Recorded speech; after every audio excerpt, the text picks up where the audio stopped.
మీ సొంత ఇంటి కలకు అసలైన నేస్తం బీబీజీ ఇండియా. అమరావతిలో నికార్సైన ప్రాపర్టీ కోసం కాంటాక్ట్ 0406903224. సంక్రాంతి అంటేనే సంబరం, సంక్రాంతి అంటేనే సొంతూరి జ్ఞాపకం. రాష్ట్రానికి ముఖ్యమంత్రి అయినా, రాజకీయాల్లో రారాజైనా పండగ రోజు మాత్రం ఆయన పక్కా పల్లెటూరు మనిషే.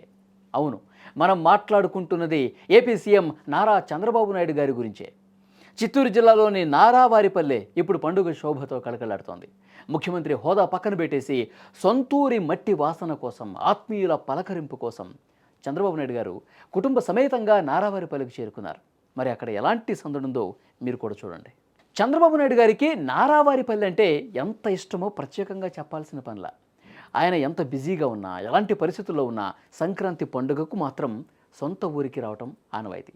ప్రతి ఏడాదిలాగే ఈసారి కూడా సంక్రాంతి సంబరాలను తమ పూర్వీకుల ఇంట్లో జరుపుకోవటానికి వచ్చేశారు. కేవలం పండగ జరుపుకోవటమే కాదు, ఊరి జనాలతో మమేకం అవటం, పాత జ్ఞాపకాలను నెమరు వేసుకోవటం చంద్రబాబు గారికి అలవాటు. అందుకే నారావారిపల్లె ప్రజలు కూడా తమ ఇంటి బిడ్డ వచ్చినంతగా సంబరపడిపోతూ ఉంటారు. ఈసారి వేడుకల్లో నారా, నందమూరి కుటుంబాలు కలిసి సందడి చేయటం విశేషం. ముఖ్యమంత్రి సతీమణి నారా భువనేశ్వర్ గారు, మంత్రి నారా లోకేష్, కోడలు బ్రాహ్మణి, అలాగే బాలకృష్ణ సతీమణి వసుంధరదేవి గారు, తేజస్విని, ఎంపీ శ్రీభరత్, ఇలా కుటుంబ సభ్యులంతా ఒక్కచోట చేరడంతో నారావారిపల్లెలో అసలైన పండుగ శోభ కనిపించింది. రాజకీయ ఒత్తిళ్లను కాసేపు పక్కన పెట్టేశారు. కుటుంబం అంతా ఇలా ఆనందంగా గడుపుతుంటే అక్కడ ఉన్నటువంటి ఊరి జనం కూడా చాలా ముచ్చటగా చూస్తూ ఉన్నారు. అయితే ఈ మొత్తం సంబరాల్లో సెంటర్ ఆఫ్ అట్రాక్షన్ ఎవరు అనుకుంటున్నారా? ఇంకెవరు, మన చిచ్చర పిడుగు దేవాంశ్.